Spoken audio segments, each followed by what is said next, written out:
Всем привет, ребяточки! Привет! Вы, как обычно, на канале Своим ходом. С вами Лизончик, Виталик. Мы продолжаем вас знакомить с Китаем, и в этом выпуске покажем город Гуанчжоу. Погнали! Выпуск начинается с того, что мы сейчас уезжаем из города Фошань, где мы вам рассказывали про мебель. Едем в Гуанчжоу. Лиза сейчас бронирует такси в приложении Didi. И, блин, такая погода вообще прохладная. Знаете, как будто лето кончилось в Питере или лето только начинается. Такая же атмосфера.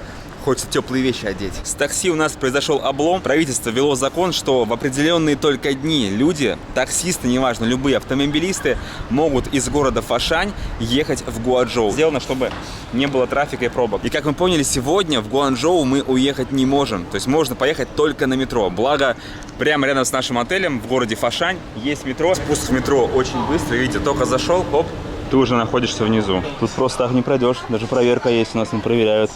Открыли чемоданы. Ну, чемоданчик посмотрели, все нормально. Вообще они молодцы, потому что безопасность метро. Увидели большие чемоданы, сразу проверили. Здесь настолько мощное, огромное метро, что мы до города Гуанчжоу будем ехать примерно час. Видите, все станции на китайском подписаны и также на английском. Как обычно, вот здесь высыпаются жетончики и сдача. Все, справились мы с задачей. Вот такие жетончики.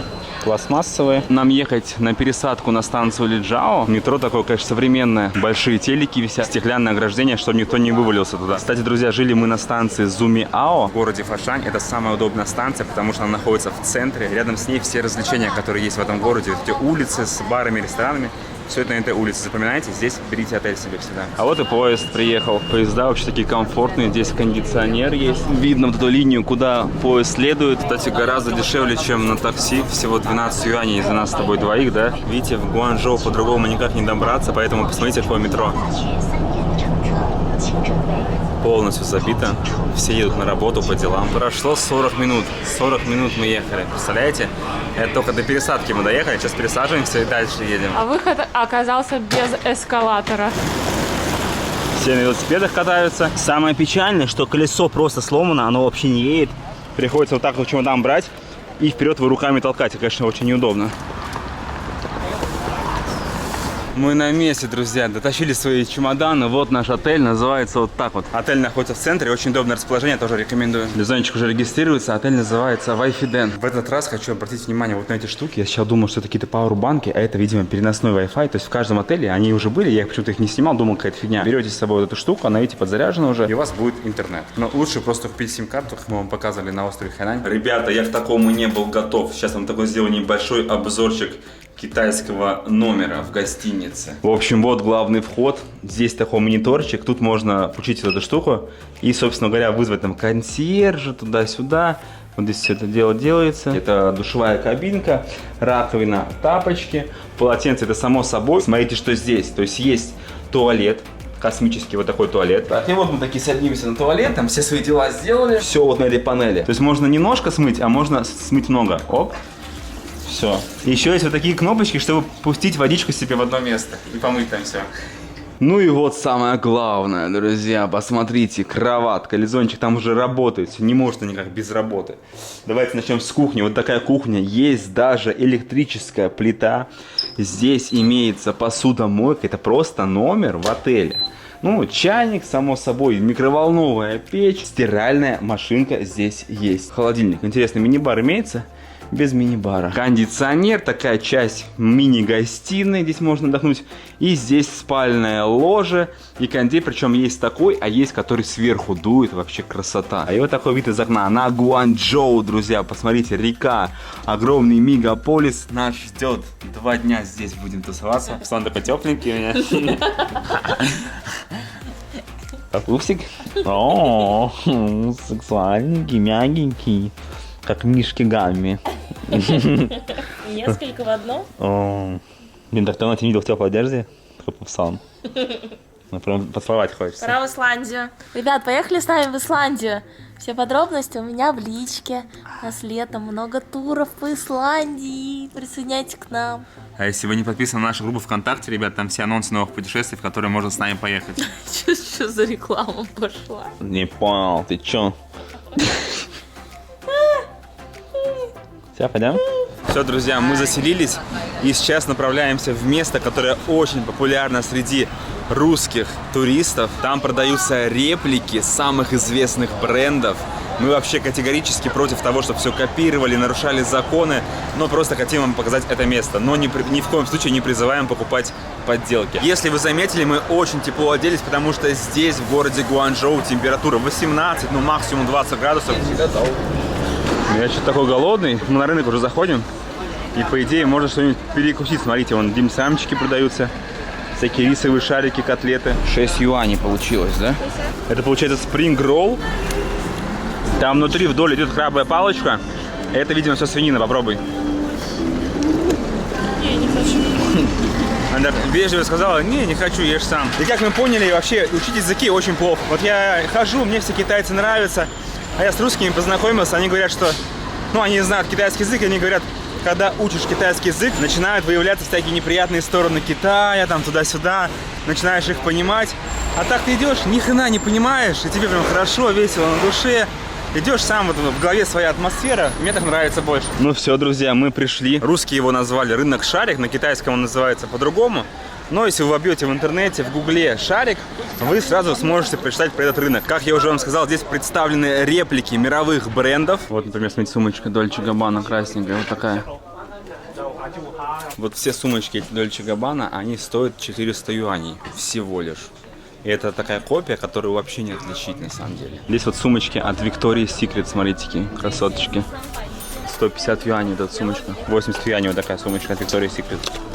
Но в целом все это выглядит как большая опрашка, вот такой Апраксин двор, Питер, обычный такой рынок. Мы заметили, что очень много туристов, иностранцев, они не просто одни ходят, с ними местные чуваки, китайцы, говорящие на русском, они просто какие-то гиды, которые, видимо, во всем этом разбираются. Это то же самое, как мы вам про мебель рассказывали. Здесь такая же ситуация, видимо, ходят, знают, где что купить, знают, сколько что стоит, чтобы не обманули. Но просто приезжать на этот рынок, посмотреть, как здесь что, вообще не интересно. То есть никакой атмосферы здесь нет. Сюда нужно целенаправленно ехать за товаром. Причем вы должны ориентироваться в ценах, вы должны знать, за сколько можно купить подобные вещи здесь и за сколько, например, в магазине они в брендах будут продаваться. Вы должны адекватно вот это оценивать. Если вы обычный турист и приезжаете в Гуанчжоу на 2-3 дня, как мы, то это место просто вычеркивайте, даже что не заходить, если ничего не собираетесь покупать. Нам просто все уши про него прожужжали, обязательно место номер 1.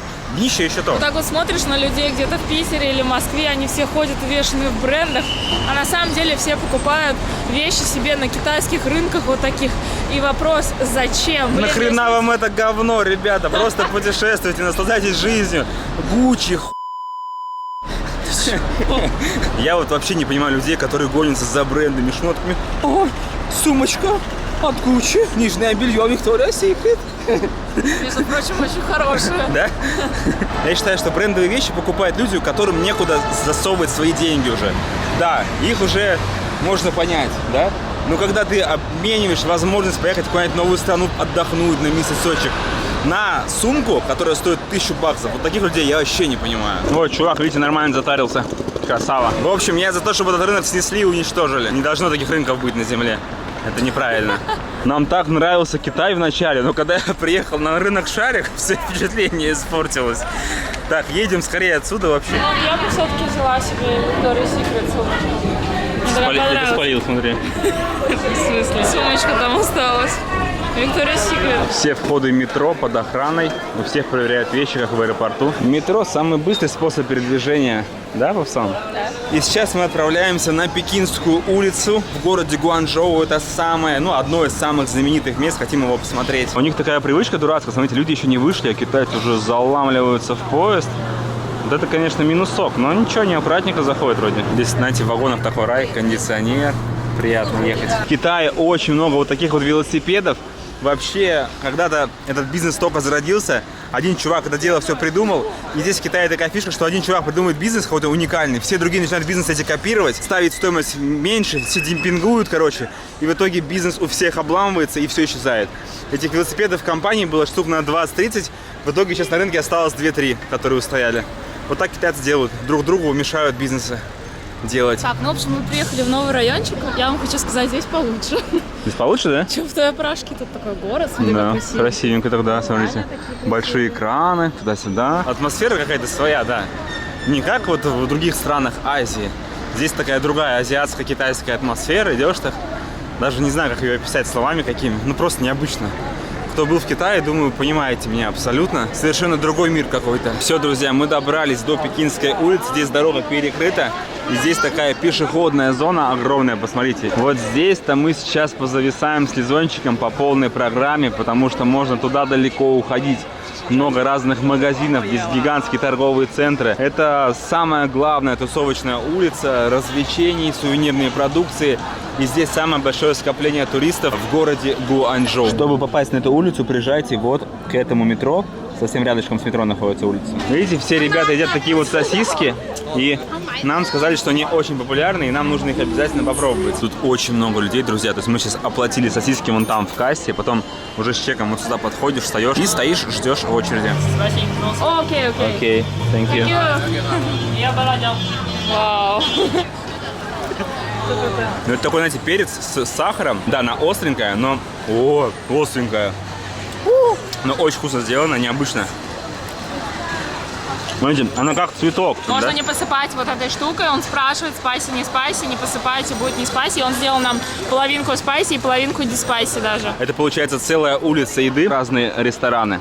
И вот с этой стороны тоже рестораны. Как ни крути, во всей Азии все очень любят кушать. Здесь максимально раскручен культ еды. Кафешка прилегает к одной кафешке, к ней еще, и так до бесконечности целые улицы. Это самый знаменитый ресторан, называется он Tiger Prawn. Обычно здесь огромная очередь стоит на улице. Не знаю, удастся ли нам в него попасть. Мы даже написали пост в Инстаграм. Ребята, посоветуйте место.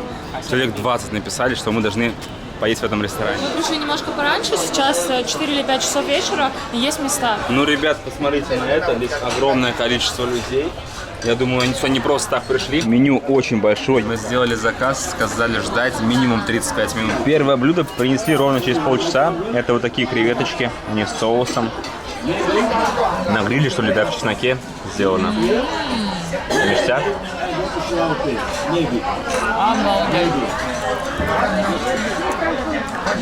Ё-моё, ребята, это самые вкусные креветки, которые я ел в своей жизни.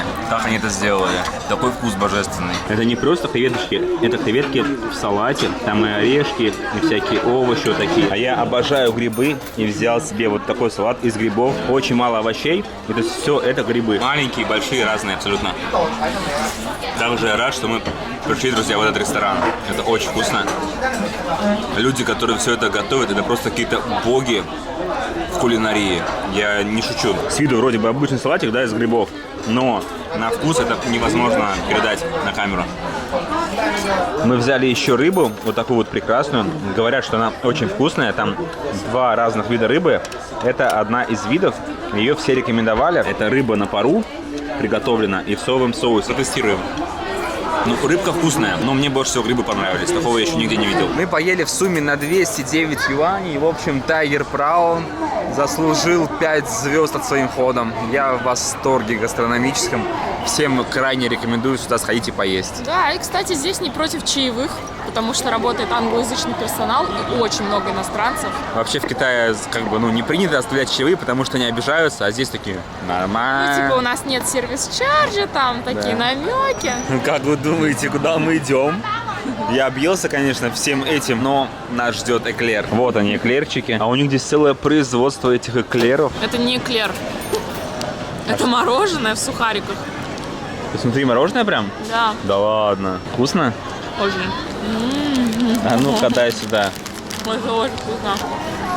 Холодное. То есть все внутри заполнено мороженым манго. Необычно. Теперь мы оттуда вышли и пошли уже дальше прямо вот по этой улице. А эта улица такая уже получается более для шопинга подходит. То есть одежда, магазины, всякие бренды. А мы ищем сувенирную продукцию. Хотим магниты какие-нибудь себе купить. Вот такие штуки продают, смотрите. Ее можно поджечь 20 тысяч раз. Чиркаешь, поджигаешь. Чиркаешь, поджигаешь. Многоразовая спичка. И это вот такие, смотрите, коробочки разные. С разными красивыми рисунками. Мне кажется, такое вообще можно в Россию привезти, продавать, да? Классная вещь. Ну а самый популярный сувенир в Китае, это, конечно же, друзья, шоколад Аленка. Это было сейчас неожиданно. Вот такие еще наборы прикольные. Смотрите, кувшинчики. То есть там может находиться чай. И вот такие маленькие стопочки. Опа, налил, выпил. Очень красивый подарок был бы. Россия с Китаем дружит, поэтому, ребята, Кремль. Вообще раньше, когда вот насмотришься фильмов разных китайских, я себе Китай представлял именно вот таким, как это здание, что все здания здесь такие, с такими загнутыми крышами. Но нет, таких зданий здесь вообще почти нет. Их редко можно увидеть. Во всех торговых центрах всегда установлены автоматы с игрушками. Тут вообще одна огромная игрушка сидит. Но фишка в том, что вот у нас эти автоматы в России, они потеряли популярность, и я редко вижу людей, которые пытаются игрушку вытащить. Здесь же все в эти игры играют, пытаются вытащить игрушки, радуются как дети, когда у них получается. И смотрите масштабы всего этого дела. Раз ряд с автоматами, параллельно идет другой ряд, идем дальше. Здесь следующий, третий ряд, и все автоматы заняты. Вон девчонка выиграла большую игрушку, а это пытается тоже большую вытащить. Не получилось. И как видите, идет чувак с пакетом, это все, что он выиграл. Приходят профессионалы с целыми пакетами и уходят с набитыми пакетами игрушками. Только непонятно, что они с ними делают, ну, детям. Коллекционируют, не знаю. Это целый бизнес, который действительно работает, видно по посещаемости, и он, я думаю, приносит хорошие деньги. Но это самые милые автоматики, они очень маленькие. Это маленькая щипалка, маленькие-маленькие игрушечки. Вы такие прям пупсики. Я вообще обожаю такие огромные атмосферные города, мегаполисы, но я их ненавижу за то, что невозможно передать обстановку и атмосферу, понимаете? То есть вот я камеру включил и могу вот показать вам, что это огромная-огромная улица, гигантское количество людей, очень красивая такая суматоха, все там шопятся, покупают, кушают. И это, собственно, все. Я не знаю, что еще сказать. Вон та штука, которую держат сейчас палочками у вас на экране, она у меня здесь, вот в этой тарелочке. Давай, Лизон, ты первая пробуешь тогда, что это такое. Так, мне что-нибудь не острое. Мы даже не знаем, что это такое, в принципе. Такая штука, черный квадрат. Закидывай.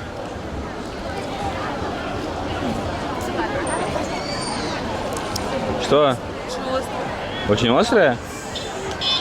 Да ладно. Лиза не может, я попробую. В общем, вот такой квадратик.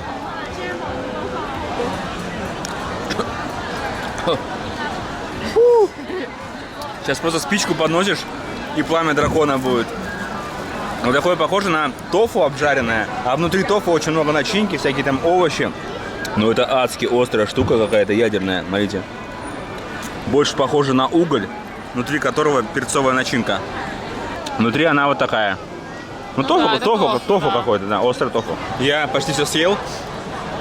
Мне даже сложно говорить сейчас. Внутри все горит, слезы начинают течь. Это просто ад. Я это не доем, Лизон. В смысле, ты давай? О, жесть. Ты не плачь. А еще одну. Нехорошо оставлять. Я все обжег. Давай одну. Ты больная? Ну, одну, а последнюю Мне плохо. Я себе сейчас сжег всю слизистую оболочку просто полностью. Не три руками. Это то же самое, чтобы взять васаби, такую штуку и съесть ее. Давай, ротик открывай. Вы видите? Я даже говорить не могу. Ты такой актер вообще. Дышать очень сложно. Что, иди отсюда. Не будешь? Идите, она Просто ад. Ребята, никогда это не ешьте. Смерть. Лизон, срочно фруктиков накладывай побольше. Здесь такая приколюха есть. То есть подходите, идет дым, много разных фруктов, они охлаждаются. Накладывайте их в такую пластмассовую коробочку. Да, и стоит 8 юаней за 250 грамм. Быстрее, Лизон, я просто горит рот. Я не могу больше. Огонь. Нам продают штуку. То есть, смотрите, он нарисовал, короче, ручкой, попшикал. Вот ручка все разрисовал. Все разрисовали джинсы, да.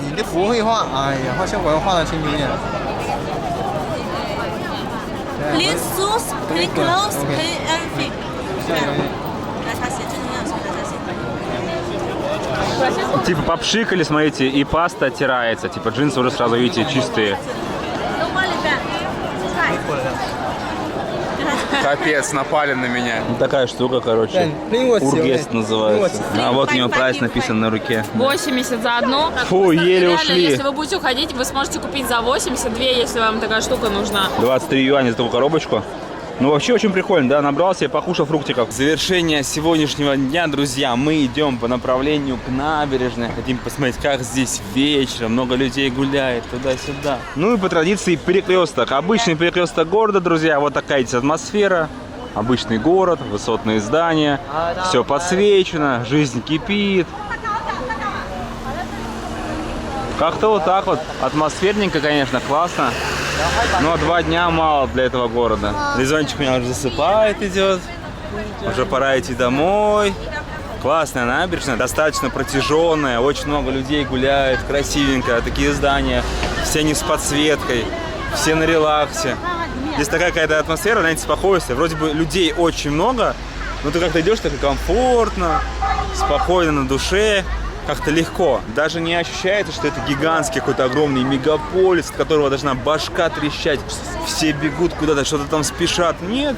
Все так умеренно, хорошо. И здесь же по реке, получается, можно взять вот кораблик, покупать себе билетик, и у вас будет такой круиз на час по этой реке. Здесь разные цены, я вот вижу самое бюджетное, 118 юаней человека. Мы только зашли к нам в номер, ребята, посмотрите, какой у нас классный вид. То есть можно сесть вот так вот у окошечка, и получается, где мы только что были на набережной, я вам показывал эту набережную, отсюда видно, смотрите, как круто. Высоко вот эти все мосты.